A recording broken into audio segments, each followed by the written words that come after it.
loud. In the state of Kentucky, there is a cave that We every now and then demands a sacrifice. What sacrifice now? January 30th, 19... Stop. January 30th is a cave that every now and then demands a sacrifice. January 30th, 1925. A man walks towards the cave with a kerosene lamp in his hand. He hangs up his jacket and ducks into a 5-foot opening. The inside of the cave is narrow. He has to drop down on his hands and knees, crawling through a passageway filled with jagged rocks and choking dust. Oh, the fucking... Then down a chute he had cleared out months earlier. Nice. All of the daylight is gone from here, and this lantern is his only source of light.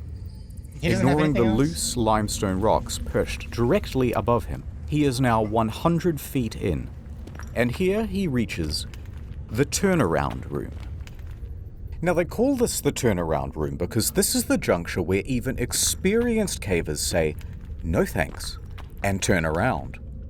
Because to continue on means going through this. The squeeze. A gap in the stone of only 9 inches. For reference, here's a subway sub. Going through, he would look exactly like this. His arms will need to be... Going through, he would look exactly like this. No, thank you. His arms will need to be completely at their side, and he will need to exhale so that he can reduce the size of his torso. Oh my god, you just died. Gradually, bit by bit, he disappears into the hole. His clothes are caught on sharp gypsum crystals, hooking into him and threatening to hold him in place. But using his feet like paddles, he pushes through. Who is that? He reaches a wider opening at the other side. Ah, dude, lucky. Then crawls forward towards a ledge. Illuminated here is a 10-foot drop. A rope is already secured around a boulder, which allows him to rappel down. His worn-out leather shoes touch the ground. This is as far as he can go, and it is time for work to begin. What he is working on is another opening. At the moment, it's too small for anyone to fit through, but he will chip away at it until he can shove himself right through the other side. Because on the other side is this. A magnificent and otherworldly cave structure that will be irresistible to tourists. Yo, dude. Every day for months, he has been removing rocks from this crevice. To him, this is all just routine. So he eases further into the gap. Carefully, he contorts his body through. Rocks compress the sides of his torso so close that his arms are pinned to the side of his body. You're fucking He killing once me. again paddles his feet to inch down. Then, about halfway, he stops. The lantern. It's starting to dim. He will need to go all the way back to the surface to refuel the thing. He sighs. He slowly shuffles back out, pushing the lantern with his shoulder. Then, oh no. Ding, crack, darkness. Ding, crack, darkness. He has knocked over the lamp, and it has broken. Now the man didn't panic. He had been caught in the dark before, and he could make his way back by feel alone. So he continues worming out, leveraging his foot against what he thinks is the cave wall. But that is not the cave wall. That is in fact a rock protruding from the ceiling. As soon as he puts his weight against the rock, it breaks loose. A solid piece weighing 15 kilograms lands directly on his ankle. It aches. But he's okay. It doesn't feel as though his ankle is broken, just badly bruised and caught underneath the rock.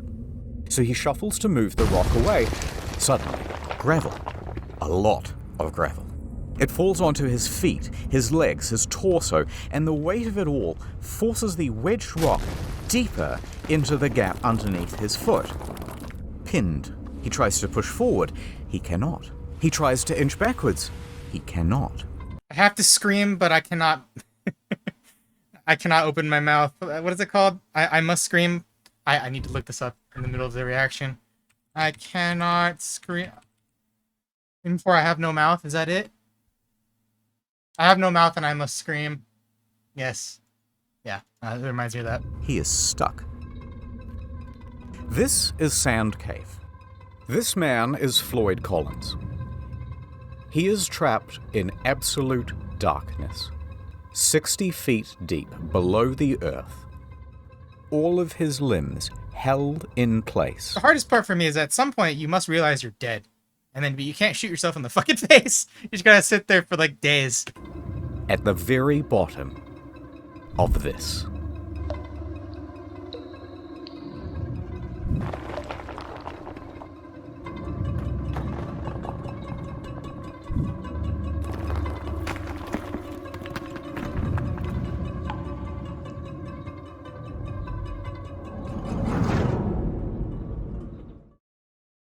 But before I tell you what happens next, ad time. Speaking of people trapped in a cave, World of Tanks. What? World of Tanks is not only the best game I have ever played, it is the only game I have ever played. It's like Cars, but tanks. Picture this. You're a hot new T-34-85M, and you've just joined the battle because some Cromwell bee tank-bagged your entire family. It's time for revenge. You must use strategy. You must use stealth. You must use your wits to defeat your enemies. Use long range or short range. It's available on console, but I want you to get it on PC. Imagine a world war, but there are tanks involved this time. Yeah, now you get it. When you've seen as many messed up tanks as I have, you get a little cynical about the world. My God, I'm gonna be sick. Look at all the different tanks. You can collectomize and customize them all. Massive battles where you can constantly team kill and ruin other people's good time. What the f***? I'm on your f***! Yeah! Did I mention it's historically accurate? Especially the Japanese robot tanks. Ooh, look. The tanks are kissing. Progressive. Use the invite code TANKMANIA and get the Excelsior. 250k credits. Other stuff. Go to the link in the description and use the invite code TANKMANIA. Here's what you do. Get World of Tanks. Put that on one screen. Then, on a second monitor, you'll watch the next hour of this video while you play the game. Perfection. I'm contractually obliged to say thank you for being a friend. Sarge, no! Tank's empty, kid. Go on without me. No, use your repair consumable. It's too late, kid. Tank care of my family for me. No. Get it. Add over. Collins is still in the dark, unable to move. His left arm was pinned underneath his torso, his right wedged by the rock ceiling above. Beneath him, sharp crystal shards dug into his skin. Ice thawed, traced across the ceiling, and dripped down directly onto his face, pooling underneath him. The water was a consistent 54 degrees. Floyd tried to breathe calmly in the concentrated dark. When he did attempt to shuffle, more gravel and rocks would tumble from above and pile onto his feet, so nothing would work. He clawed at the cave walls till his fingertips were bloody, and he realized that there was only one option left. Call out for help. But wait. Who is Floyd, and why did he even go into a dangerous cave? Floyd has been exploring the caves of Kentucky since he was merely 6 years old. And as he grew up, he gained a reputation for being a very daring caver. He would dive into some hole on one side of town and emerge miles away on someone else's property. Sup? He grew up and he became embroiled in the Kentucky Cave Wars. Now, there's way too much to go into here, but the summary version is, there's this huge network of interconnected caves called Mammoth Caves. It's actually the largest cave system in the world. And there's a city right in the middle of it. Cave City, real name. So of course, there are dozens of cave entrances on private property all over the place. Now, farmland in this region has very poor soil, and things do not grow well here. So, cave tourism as a source of income quickly became the prominent thing. However, a problem. There are a very large number of caves, but there are only a limited number of tourists. So competition rapidly escalated. Visit my cave. Dude, look at these Sigma Visit males. my cave. I have to go Big back. signs were escalated. Sigma male, Sigma male, Sigma male. They're all Sigmas. Limited number of tourists. So Dude, come on, look at this guy. What is this? competition How'd you literally rapidly Sigma escalated. male like 1950s? Visit my cave. No. Visit my cave. Big signs were erected saying, tourists, come to me. Mine is definitely open. Mine is the best. But then competitors would respond by saying, hey, by the way, we're open, but don't go to that one over there. It's really shitty. In fact, it's dangerous. Misled. Where's the... Oh, it is misled. Wow, misled used to be a... That's interesting. This kept going further. By the end, they were blocking off the trail to each other's property, beating each other in the streets, and hiring people called cappers, who would dress up as policemen and tell tourists, no, you can't go in there. That one? No, it's illegal. Despite the fierce competition, Floyd found a cave on his property and he started advertising it to tourists. Of course, very few came. All right, he thought, what if I found something really special and unique? Then surely people would have to come to my cave to see it. So he kept exploring and exploring until he found this hollow. It was filled with big gypsum crystals, and when you were in there, it felt like a completely alien world. But it was barely accessible. This small tunnel is the only way in. He would need to dig for months to open it up to tourists, but he knew he could do it. Back to the competition. They knew the value of this cave. They knew the potential, they wanted it for themselves, and they wanted Collins gone. One time, 5 of them just wandered onto Floyd's property and demanded he hand over the lease. When he refused, they just started beating the shit out of him. This only stopped when Floyd's brother, Homer, marched out with a shotgun and chased them all off. But Floyd was not deterred.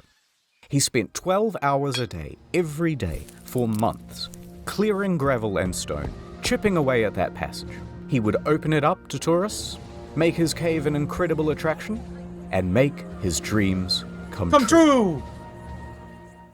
I mean, maybe that'll happen once they remove his fucking dead body from the cave. Hey! Is anyone there? So there's Floyd in the dark, yelling out for help. He's at the start of a very tiring loop. Sleep, wake, yell. Sleep, wake, yell. Hours passed. His voice gave in. Arms tingled numb. Pain radiating up his ankle. Here he remained in the dark for the next 23 hours.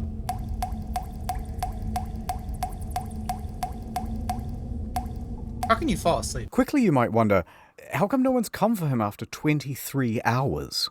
Well, Sand Cave resides on a 200-acre farm. There are several homes on this property with other families.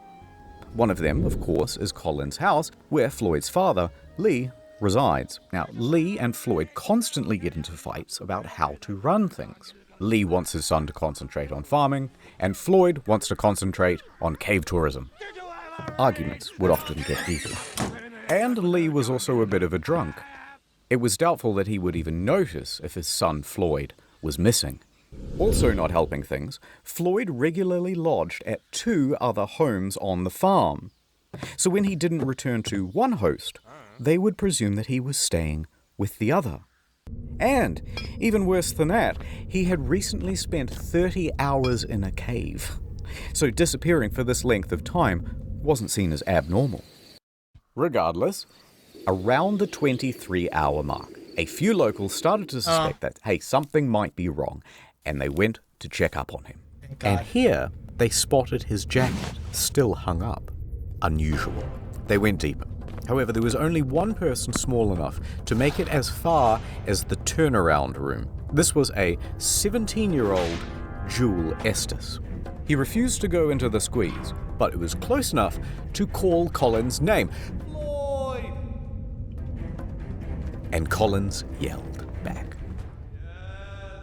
I'm here. Estes emerges from the cave. Okay, We know he's trapped, and we know where he is. So, locals started to gather outside. Out of my way, say a bunch of men who would each show up and take turns heading into the cave in an attempt to reach Collins. But once they reached the turnaround room, Nope. Nope. Nope. Nope. Nope. they would fail to reach him, emerging from the cave, soaked in mud and cursing. Out of my way, they would say as they were heading in the reverse direction. So a few more hours passed. Word would spread around town. Dozens of locals from Cave City started to gather outside.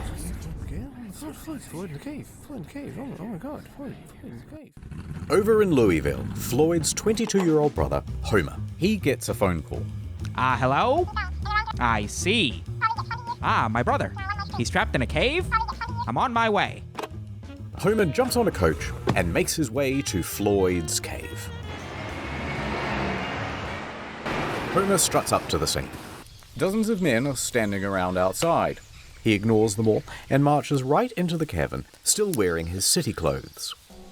He makes his way in, down the chute, through the narrowing passages, down on his hands and knees towards the turnaround room. And when he arrives, he does not hesitate. He squeezes into the In hole, his city clothes. scrambles his way through In his city the clothes. ledge on the other side. He sees Floyd below and slides Ah! down to meet him. Floyd! I'm freaking out, dude. Right, probably wasn't that casual. Oh, thank God you're here. Homer took a moment to shine his light around the area and assess the situation. It was not good. This rock formation is going to prove almost impossible to work around. Alright, so let's have a look. Floyd is here. The rock is here, pinning his ankle. He's surrounded by rubble, and there's a pocket of gravel above him, Oh my God. ready to fall. However, because this opening is so small, there are only two viable ways of reaching Floyd and that gravel. Option 1, the most obvious, feet first. But if you do this, you have to kind of squat, and your own torso obstructs access to the rubble. Otherwise, option 2, come down head first. How do you go back up? That will give you better access, but you're trying to move hundreds of pounds of gravel upside down. Worse yet, there's barely an inch around Collins on either side, so good luck getting your arm down near Floyd's ankle to actually free him from the wedged rock. Homer calls back to the less daring rescuers standing behind him. Quickly, some food and drink. They send it through. He hand feeds his brother Thank a pint God! of coffee and a total of 9 sausage sandwiches. Feeling better? Much better. Then, Homer went to task. He began Wait, removing I had to rocks go and back. gravel. How much coffee? A pint of coffee and A pint of coffee. a total of 9 sausage sandwiches. Feeling better? Much better. Then, Homer went to task. He began removing rocks and gravel, tiny scoop at a time, with the help of an old syrup can.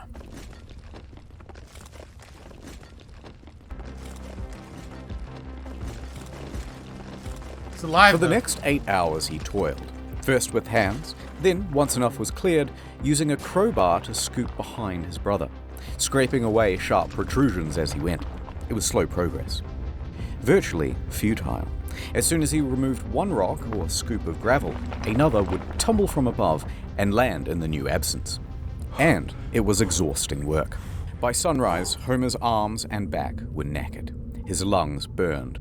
He was losing hope. Homer emerged hours later, shivering violently, skin bruised from his fingertips, but the cave barely yielded at all. However, something new.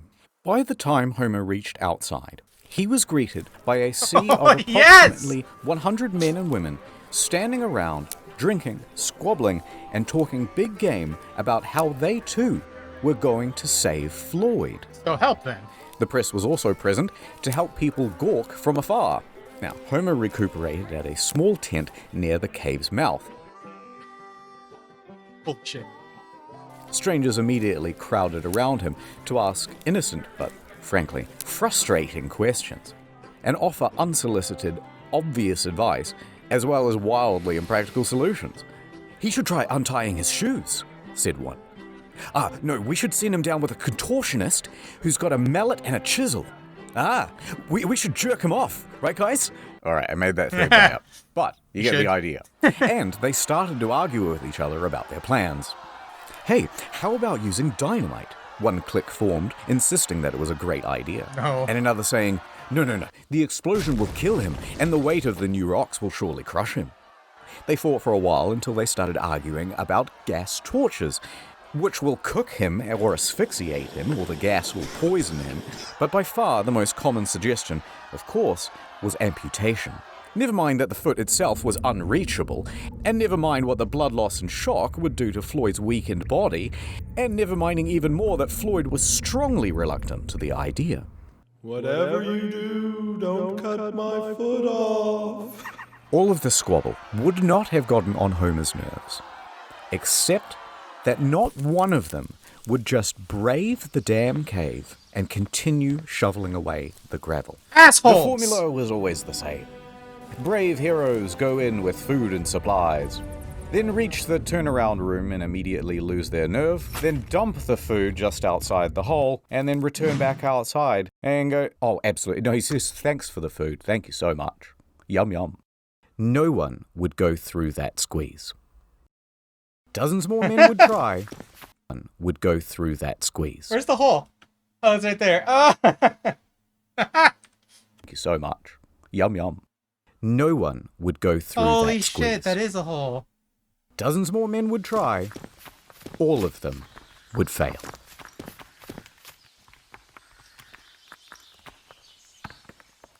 February 2nd, 9 a.m. So far, Homer has been the only person to have reached Floyd. And that would continue to be true until here we are at the Louisville Oh, Court. yes! There's a spirited young newshawk named William Miller. He's talking to his boss, and he's trying to convince him that it's a great idea for him to cover the story of the man trapped in the cave. Listen up, boss. I'm hearing talk of a man in a cave. He's stuck down there, and I want to get down there, too. Get to the nitty-gritty, you hear? This is an opportunity for some good PR, Miller. Oh, it's a main character, I'm in. actually. But I want us to sponsor that rescue. Picture this. Man saved from cave by Louisville Courier, the finest newspaper in the state. That'll drum up plenty of business. 24-carat idea, boss. I'll Good make idea. it happen. I'll get down there toot sweet. So off Miller goes to Floyd's cave. It's only a good idea if you can Back make it work. over at the cave, Homer is sitting outside trying to recuperate. As Miller wanders up, he glares at the man in his city clothes and answers every question with either a grunt or a one-word answer. Yeah. Sure. Finally, he gestures to Sand Cave. Listen, you want more information? The hole's right behind me. Why don't you go take a look yourself? Now, Miller is only 21, but he is a slender and determined man. He takes on the challenge. So he removes his suit, drapes himself in coveralls, and grabs a lamp. Miller slowly enters the cave. He finds himself stepping in puddles and having to correct his balance against the ever-softening walls. These were accumulating problems thanks to the gawkers outside who had lit campfires all around the entrance. That caused snowmelt, and the stable environment of the cave is starting to shift. What the fuck, dude? But Miller makes it further than most. And all that's left is that final squeeze, and he's there. He stops. He takes a moment and decides to call out to Floyd. Floyd!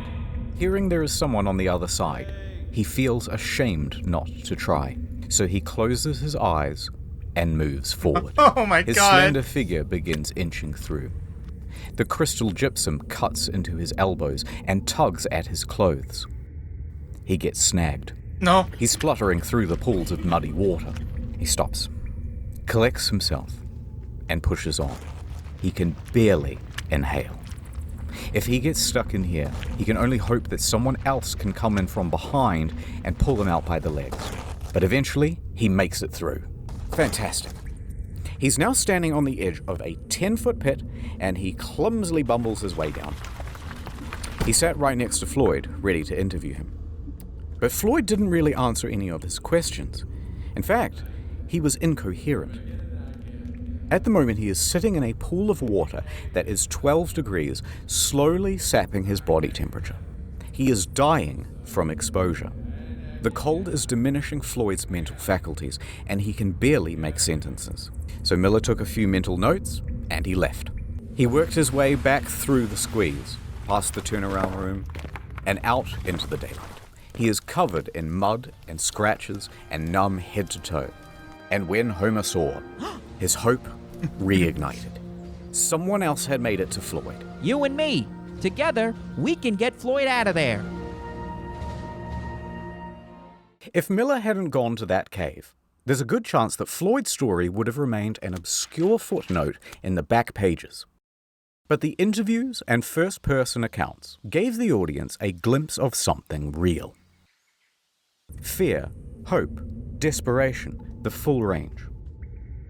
And so from Los Angeles to New York, Floyd's story was picked up everywhere and described the Kentucky man's plight in sensational detail. It was also the era when radio became a regular feature for regular Americans. Radio allowed something new, hourly updates, letting people get engrossed into the story. So, mostly thanks to Miller, the story of Floyd over the next week would grow and grow, seemingly frothing over into every aspect of American life. The press at large would be clamoring over each other for every little extra scrap of detail they could get about Floyd.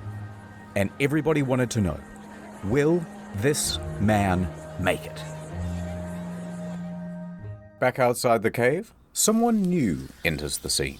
Lieutenant Robert Burden, a thin but strong 33-year-old Louisville firefighter. It's fucking Like Chad Miller, time, dude! Let's get it. To navigate the passages of the cave and brave the squeeze. Oh, hell yeah. Scratched up pretty good and drenched in cold, muddy water, he managed to get through. I wonder, like, is there anybody that's gonna get stuck in this thing? Like, I hope not. He grabbed the rope and confidently lowered himself to Floyd's position. It was not an optimistic sight. Floyd's condition was deteriorating. Well, we've got a heck of a problem here, but I think I can get you out with a rope. Floyd nods in approval. Go on. We might just pull your bloody leg off. Just pull my leg off then. Get me out of here. Burden returned to the surface and faced the crowd. He announced, We will attempt a rope pull. the crowd murmured. It was dangerous. It would certainly break his foot and could altogether pull it off. If there are jagged rocks, you'll fillet the poor man. Amongst the crowd, a doctor stepped forward. A rope pull could stretch his internal organs and cause them to rupture. You'll kill him. But Floyd is dying of exposure down there. The situation is becoming desperate. Burden put caution to the side. The time for strategy is over. Now we try brute force.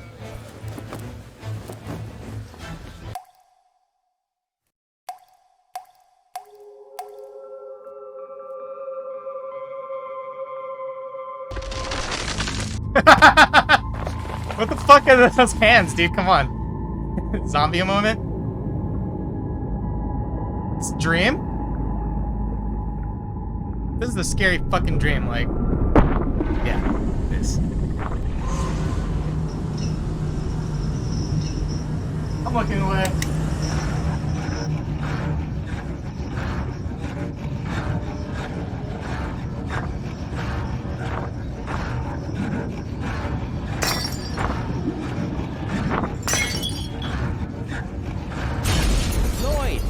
Floyd, we're here. We're gonna get you out of here.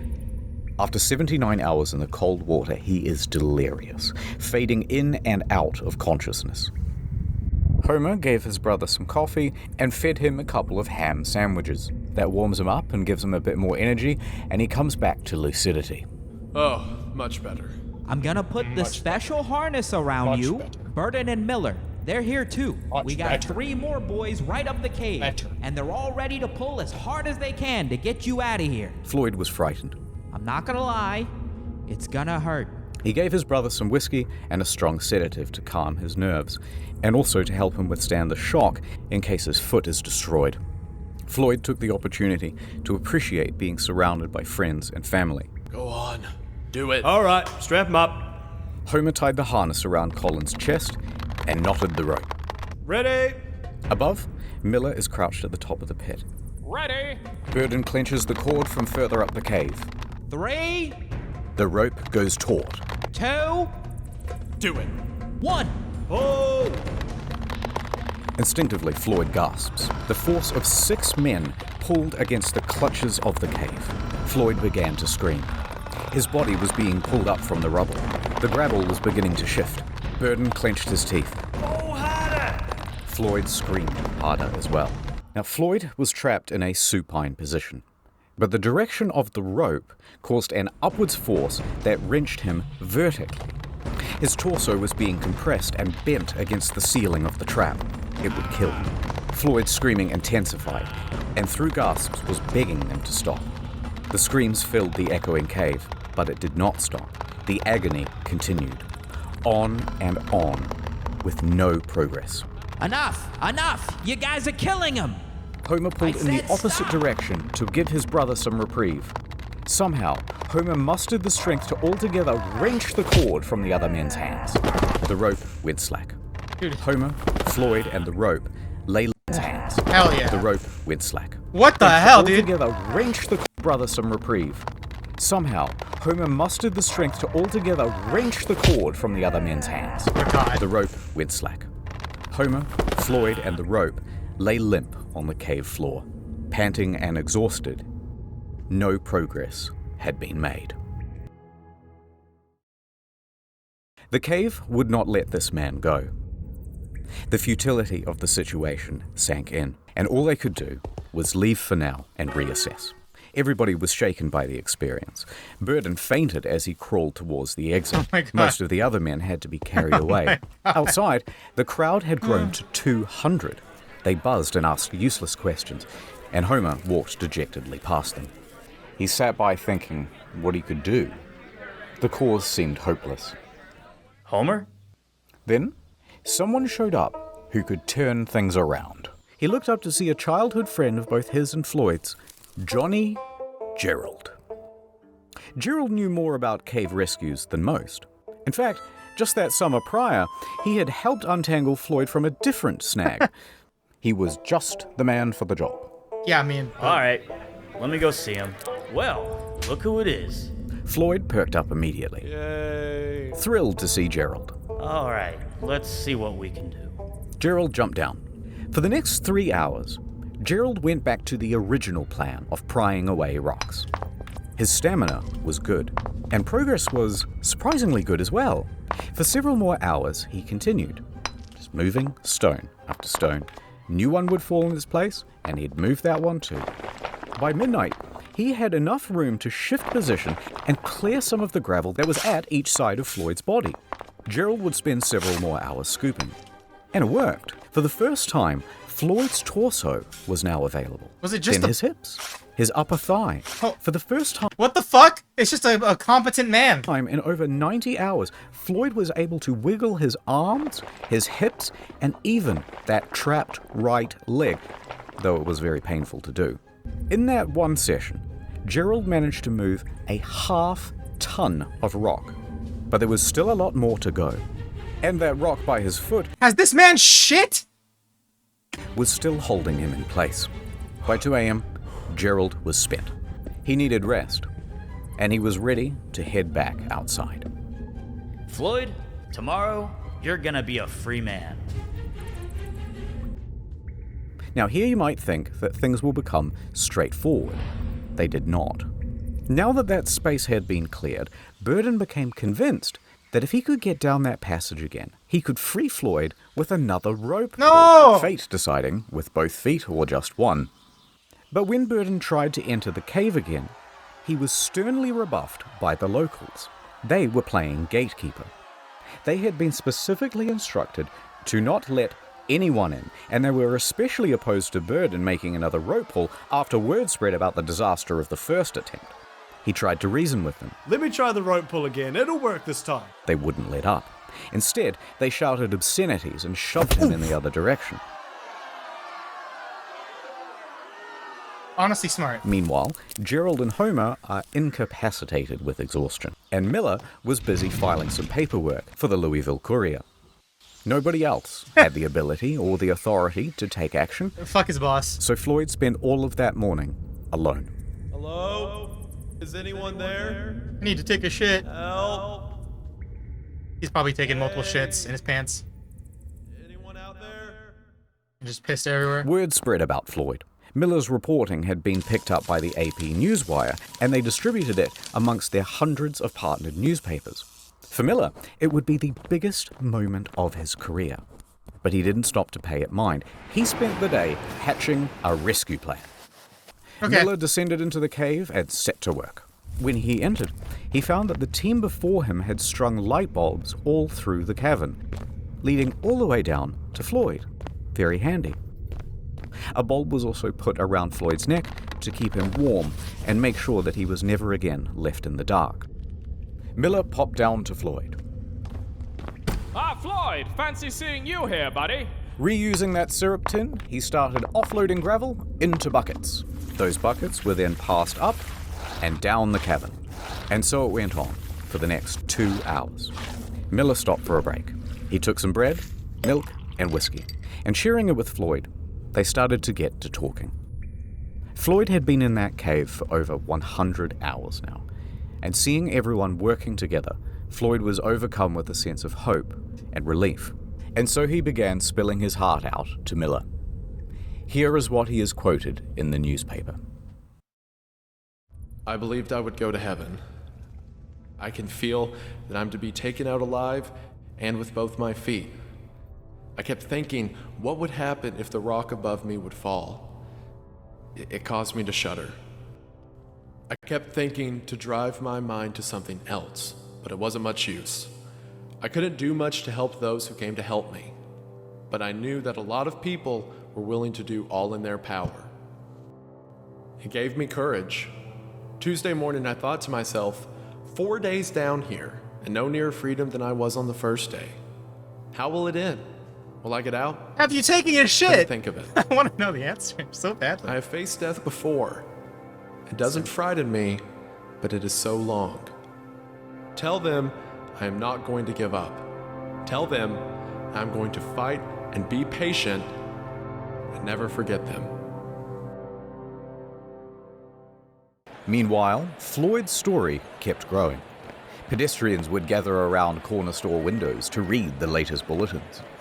The press began using giant typefaces, commonly only reserved for declarations of war. Churches in all of the nearby counties were holding services for Floyd. Wait. Theaters even interrupted their shows to update the I have to audience. go back to this. Services What the for fuck? Floyd.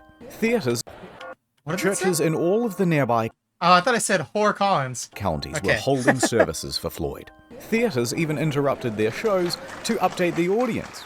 Now, at the time, President Coolidge was in charge, and his Secretary of Commerce was a geologist, Herbert Hoover. Now, Mr. Hoover followed the story very closely, and so it was likely that the president did too.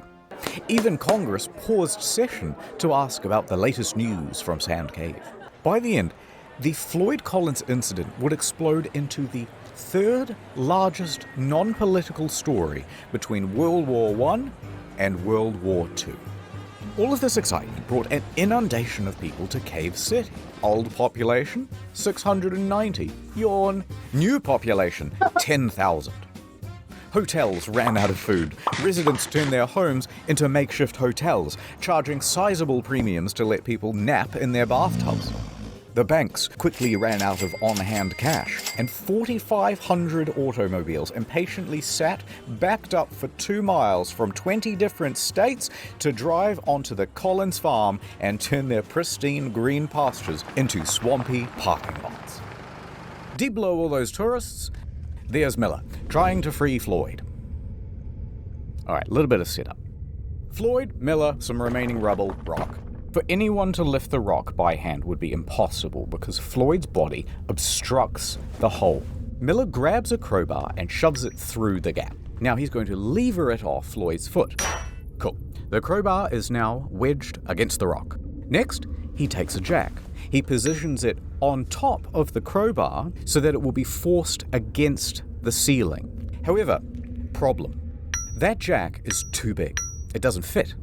Miller yells up the tunnel for a smaller one, but this took some time. And when it arrived, too small, won't reach the ceiling.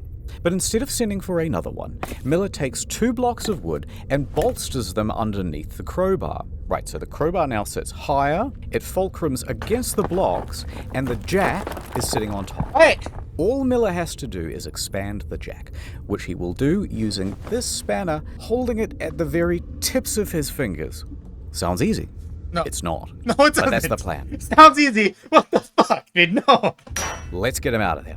He turned the wrench. The jack expanded, and the crowbar took strain. The whole thing slid apart with a pang. Floyd wasn't hurt, but Miller was contorting and exerting his whole body from back to fingertip. They tried again. Same result. Miller tried a new angle. Maybe this time. The jack pressed. The tension increased. And this time, the rock moved. It fucking moved. With each turn, the stone shifted a little more. Miller's hands shook with adrenaline, his face and body dripping with sweat. Pang. Oh. One of the blocks slipped, and the wooden tower You have to went get sideways. another jack, dude. The rock painfully slammed back down on Colin's foot. You'll get it next time, Miller. Try again. Miller did. Again. And again. New Adding jack! blocks, New taking jack! away. New jack! New crowbar jack! position. New jack! Change the jack position. Every angle. can't use this all jack. While Floyd was there, cheering him on.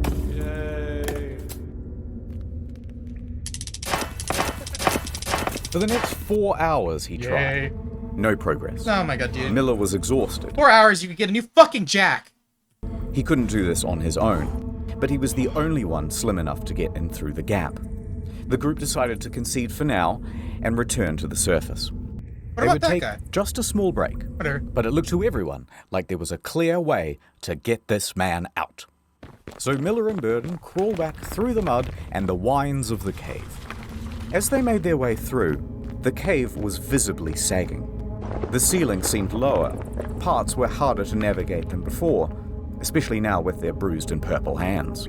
But they made it outside to the fresh, early morning air. And here is where they're greeted with a new sight.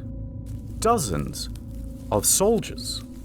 The National Guard had arrived. I don't think this is a good In thing. addition to the National Guard, a new figure was joining This is a the good thing. story. Henry Carmichael. Yeah! Carmichael was the general superintendent of the Kentucky Rock Asphalt Company. He had been on site since Tuesday, and he was appalled at how primitive the rescue attempts had been. Shortly after Miller and co. had Thank exited, fucking God. Carmichael sent 2 men into Sand Cave to assess the structure's stability. They soon came back with a report. It was not good. Near the final squeeze, large cracks had formed. The ceiling was beginning to droop. Alright, so the following is a recounting of events from one of Carmichael's men, Casey Jones. Casey and another worker spent about an hour in the cave, surveying its condition, looking at the boards, the ceiling, the stability of the walls. He continued deeper towards Floyd. He was fighting against his nerves. The shifting of the rock pinged his every instinct to flee. Yeah. But he heard Collins moaning ahead. Stop with these So fucking he pushed visuals. himself on. He managed to make it through the squeeze and he arrived at the 10-foot pit. Seeing Floyd trapped, he tried to ignore the pebbles that were tumbling behind him. Please, come down. I can't right now, Floyd, but I will when I get back. Behind Casey, his partner is begging to leave. Below Casey, Collins is pleading for help. Please, I'm so thirsty. Okay. Casey slid headfirst into the pit and hastily ladled Floyd some coffee. But Floyd rejected it. No. Rumbling intensified from above, and in that moment, Casey realized that this was not a plea for sustenance. Floyd knew that a cave-in was inevitable. Scared and approaching his 5th day trapped, he was completely at his wit's end.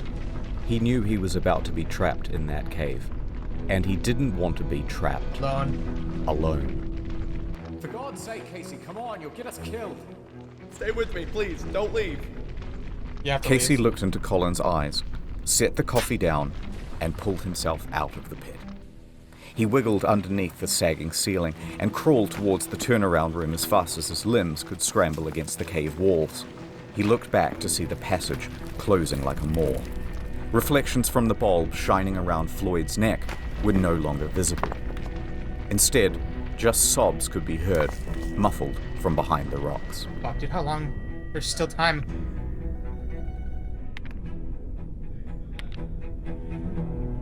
I blame this all on the spectators, honestly. Miller and Burden awoke in the late morning. confident that today would be the day that they saved Floyd. They had some new equipment too. Some wire to wrap around the wooden blocks to prevent them from slipping. And they changed their mind about that acetylene torch. They'll use it to burn away 2 rocks that had previously blocked their way. But when Miller got to the turnaround room, all of that optimism left him. The entrance to the squeeze was now just a pile of debris. Miller froze, staring at it for a long while. Then he sighed and did the only thing he could think. Attempt to move some of the stones. But each adjustment led to more rocks just tumbling down and landing in that space. Oh, you're fine. He persisted until... crash. A large chunk of clay landed onto his feet. Recognizing the danger, Miller returned to the surface. 15 minutes later, he emerged from the cave with a bloodied-up nose and bruises down his back and shoulders. Burden caught sight and races over to him. Miller just says, "For God's sake, just don't let Homer or anyone else back in there." Now, he didn't actually need to worry about Homer going back in there because he was sidelined with illness. But he did, however, need to worry about Gerald because he was furious. Gerald had warned everyone that putting dozens of people in Sand Cave would cause a collapse. It certainly did. The rest of that day would be wasted, as men threw blame around and screamed at each other about how to handle the cave-in. And Floyd spent the rest of that day alone.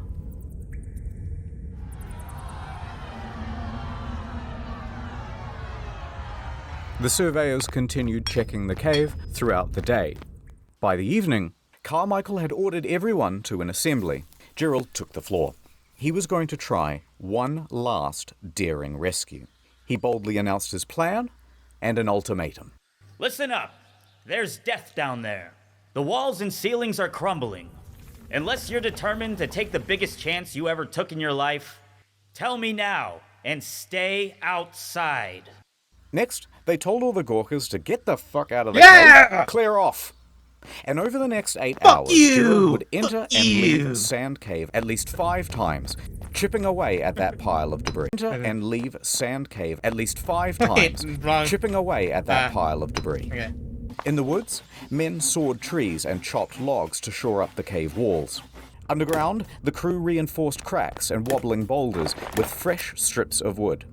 Gerald still reinforced trees and chopped logs to shore up the pile of debris. So more people. Underground, the crew reinforced cracks and wobbling boulders with fresh strips of wood. Gerald assessed that about 4 barrels of rocks would need to be moved, and piece by piece, they made that happen. Steadily, they managed to move enough rock to allow Gerald to get within earshot of Floyd. Hey! Hello? I need food. Bad news. We can't reach you. But hold on. We're coming. Stone by stone, they continued. After a few hours, the light of the bulb around Floyd's neck was peeking through. A couple more hours, enough room for Gerald to squeeze through. Okay, that's enough. Floyd, I'm going for now. But when I get back, I'm gonna get you out of there. Exhausted but still determined, Gerald crawled back up the cave and marched to Elden Ring music. The men huddling Limgrave. outside. They're in Limgrave. Determined, This is Gerald fucking crawled Limgrave. back up the cave and marched to the men huddling outside. Gather the equipment, and in an hour's time, it's gonna be me and Floyd coming out of that cave. Gerald entered Sand Cave for his final time.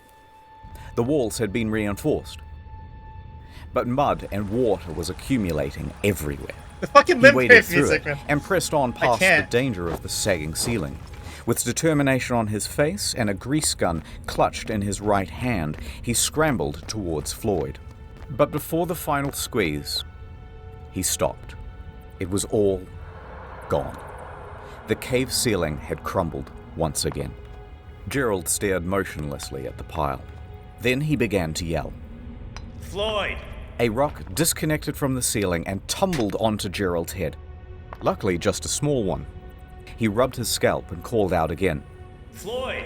This time, a moan. It rumbled from the other side. Fearing that his friend was slipping out of consciousness, Gerald willed himself against the cave, launching the debris behind him with force. He ignored the pain from being struck on the head and clawed at the stone pile. He carried on this way for several minutes, until a sharp, heavy rock dropped from the ceiling and landed squarely on his back. No more than 15 minutes later, Gerald returned to the surface, defeated.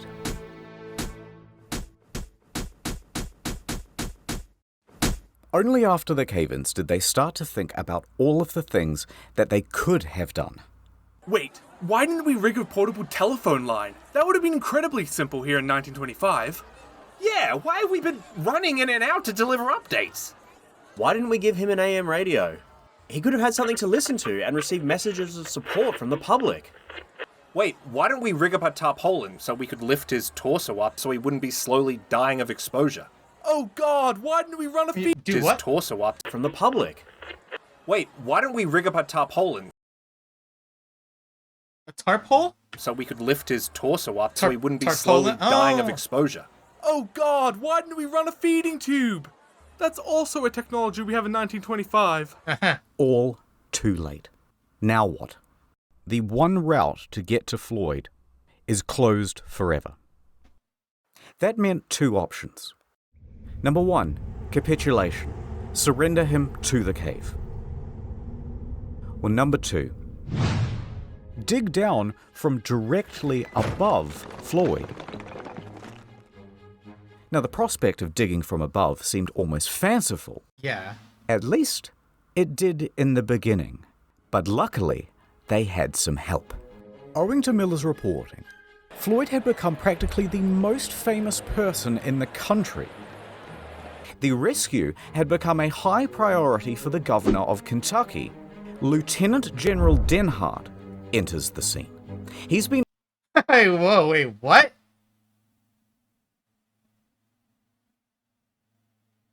They were all acquitted?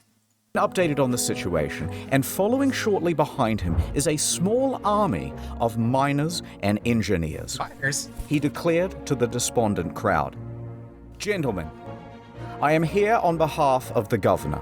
The purse strings of Kentucky are open. Take this blank check and bring that man out alive."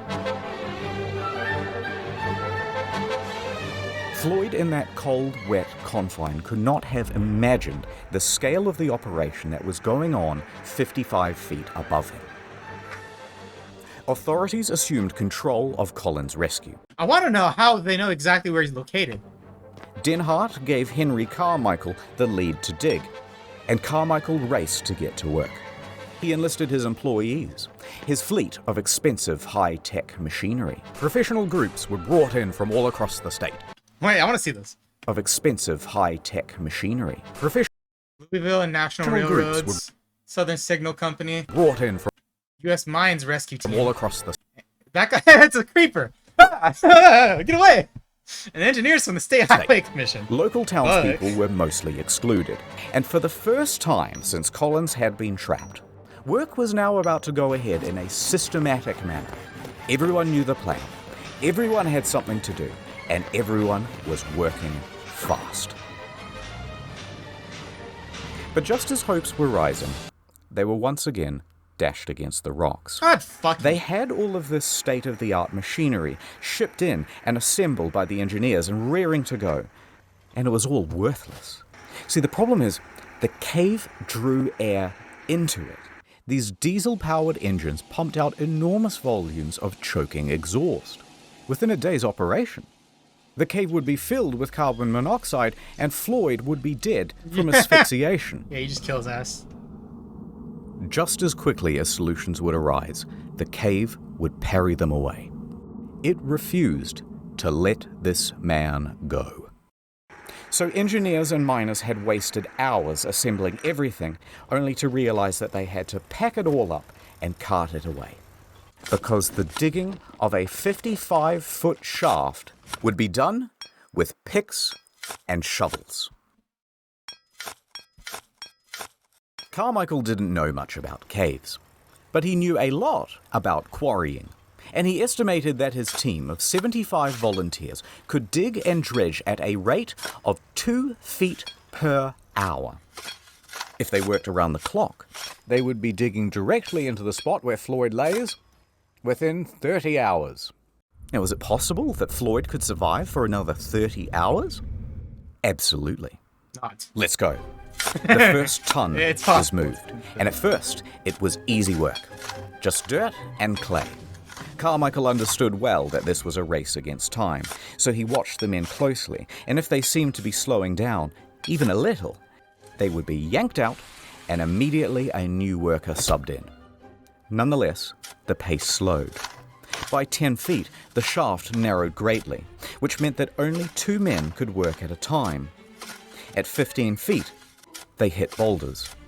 Pickaxes went in, and a system of pulleys and buckets had to be used to cart the rock out. Tracks were even laid to ferry the refuse to a dump site. Time passed. Hours passed. Night went to day. The day was hot. This was yet another problem, because it's early February, there's tons of ice still in the ground, and its exposure to the fresh midday sun meant that the walls of the shaft were softening and the ground becoming sodden. The pace of digging slowed. It was now only half a foot per hour. Most anyone could do was watch helplessly on the sidelines and pray. Interestingly, though, there were a lot of people on the sidelines. Floyd wouldn't have believed that the space above him had turned into a literal carnival in his honor. Vendors showed up to sell hamburgers, hot dogs, and souvenirs. For honor, Families right? sprawled out over blankets to listen to hymns from local church groups. Honor. The local mountebanks sold moonshine and miracle cures. There was even a bloody juggler. And Old Man Lee was there. An honorable juggler. Okay. Walking around, shaking his jar, and soliciting donations. But where were Homer and Burden and Miller during all of this? Okay, let's back up a bit. People did not properly understand exactly how Floyd was trapped, and the news didn't help much either. Oh, that's just absolutely wrong.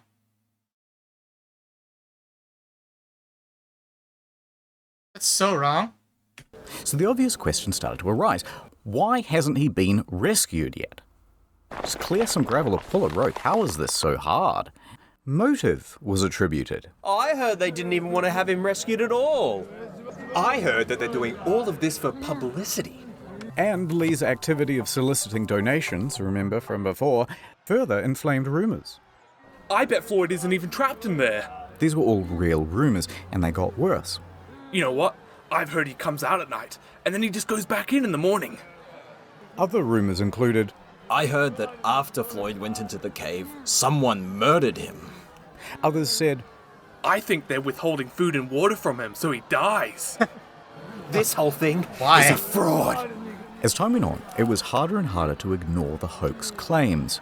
Then, people started to form righteous mobs, claiming the whole thing was a fraud, and they started to get nasty. Oh, not the Sigmas. In fact, 2 people even went to the telegraph office and pretended to be Floyd, sending telegrams to his mother. Here's what it said. Quote, "Please contradict statements that I am buried alive in Sand Cave. Stop. Tell mother I am all right. Stop. Am coming home. Stop. Floyd Collins." Oh my god. Naturally, the AP published these telegrams unquestioningly, and now word is out to the press that he isn't actually in the cave after all. That made the authorities look foolish, and it could not go on. So, a hasty court-martial was arranged, and Homer, Miller, and Gerald were summoned. They hold one session on Monday and another on Tuesday. Lee and everyone else is cleared of charges, a retraction is written, and things carry on. Generators rumbled, pumps churned out water. Men continued working in shifts and carrying away the earth. Here they are with strips of lumber to shore up the walls. They were only 25 feet down. The pace had slowed to 4 inches per hour. In their desperation, they resorted to dynamite. That's not gonna... but this did little to the boulders. Despite all these bleak That's gonna do a lot circumstances- more to like shit there and that's not secure, like shit that's not like structurally intact, and that might just kill Floyd. Like, People's spirits were high because everyone was keen for their turn to dig. And because they had one more thing to latch onto. He is probably still alive. Now, how do they know that? I don't. Okay, so remember that light bulb around Floyd's neck? Well, it's powered by a simple copper wire. Bare copper wire is subject to very minute fluctuations in resistance. So, an engineer rigs up a radio amplifier to this wire to read the current and see those small fluctuations. There they were. About 20 per minute.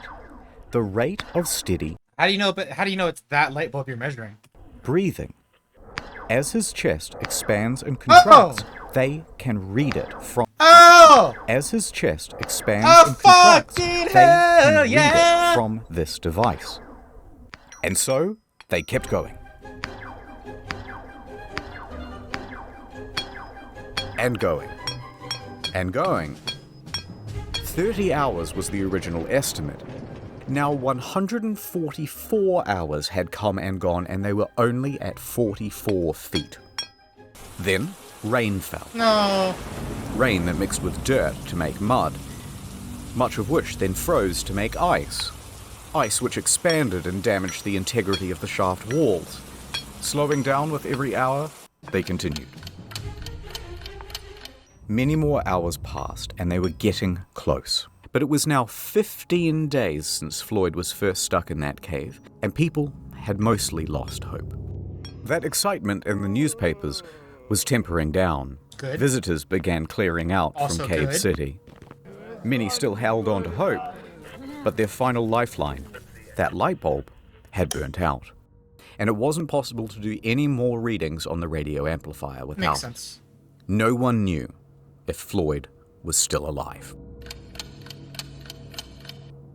Another 51 hours would pass before, finally, they reached the 60-foot depth. I'm in! Chisel! A chisel is handed down. At 1:30 p.m. on Monday, February 16th, Sand Cave would open once again. For 17 days, Floyd had been trapped underground, stuck in the same position. 4 days without heat or light. 12 without dead. food He's dead. or water. But maybe the dripping of the cave water had provided him Wait. or water 12? without heat or light. 12. 12 without food or water. He's dead. But maybe the dripping of the cave water had provided him with some sustenance? There are stories of people surviving harsher extremes. Really? Rescuers frantically tugged at rocks to widen the hole. Okay, that's. Everybody stood by, I think he's dead. absolutely silent, peering into that hole. Ed flashed his light into the gap, then eased himself in. Brenner aimed his light around the room, and then, finally, at Floyd. The first thing he saw was a golden shimmer. It was not the light bulb. It was the reflection of Floyd's tooth. You dead? His mouth hung open. He was dead. Brenner was helped out of the cave, and he delivered the news. Fuck, dude. Dead.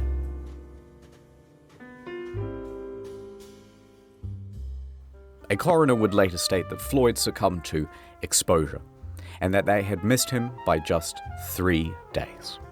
About the same time Just 3 days. that the light bulb had gone out.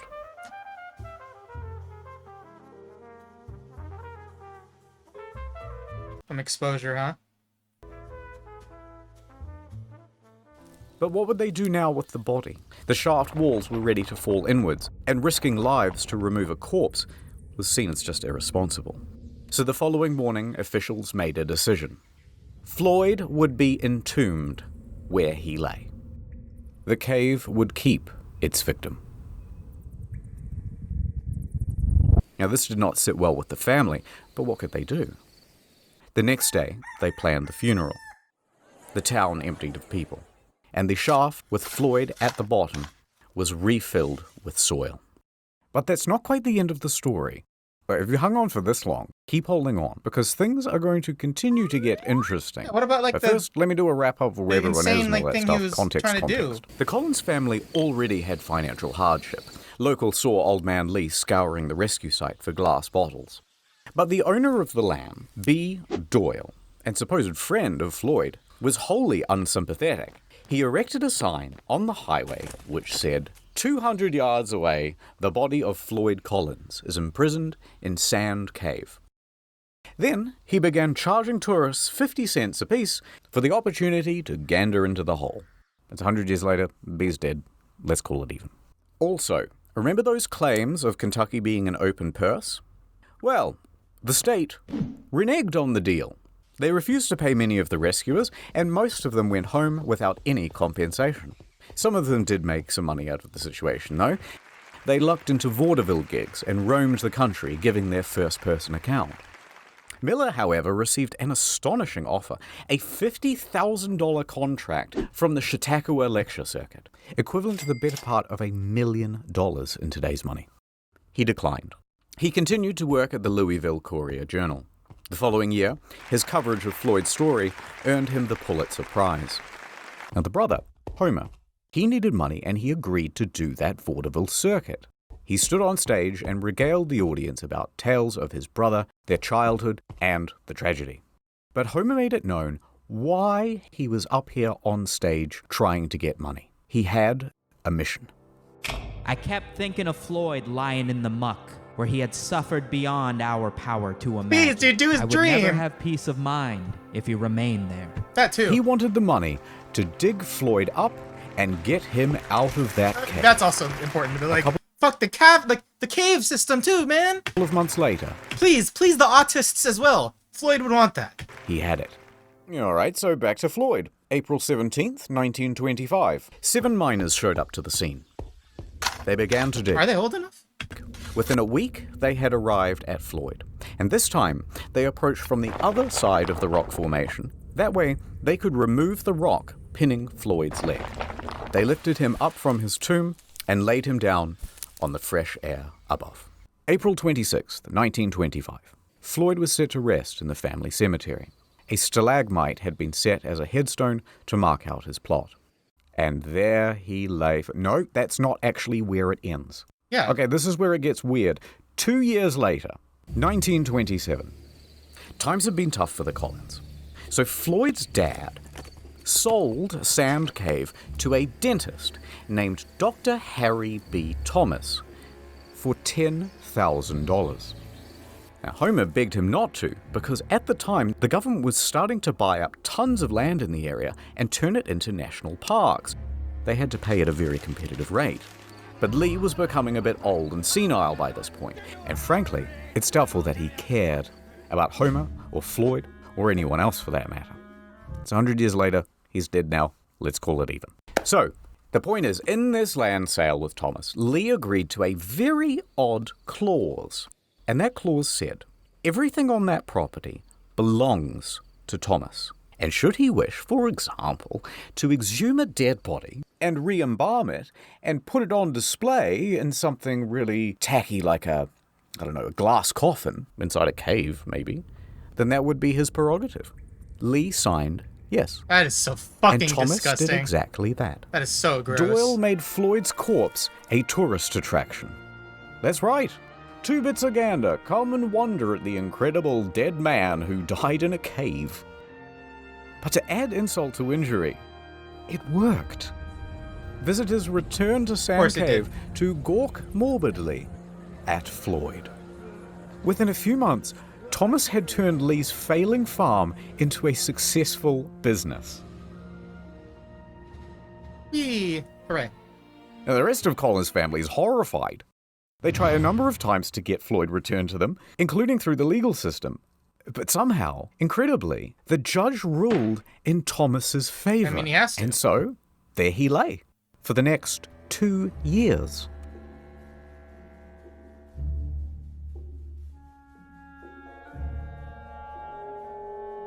The cave was not done with Floyd.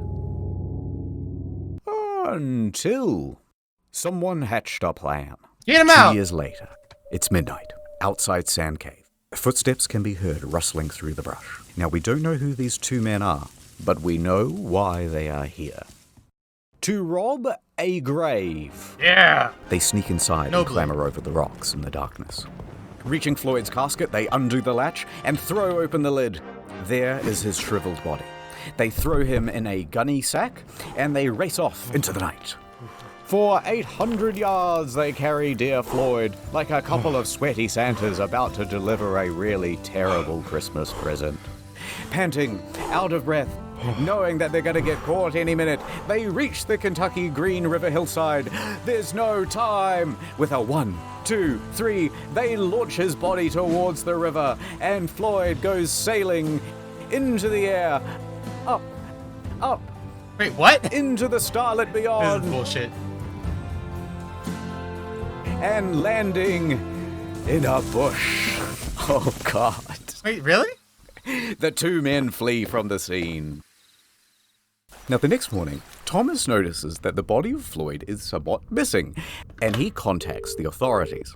The police come, they dust the casket for fingerprints, and bloodhounds are given Floyd's scent and let loose into the hillside. A few hours later, they manage to find him, a tangled up mess near the river, but this time with a leg missing, that same one that was trapped under the rock. So, despite his protest, it had been amputated. Neither the leg nor the culprits were ever found.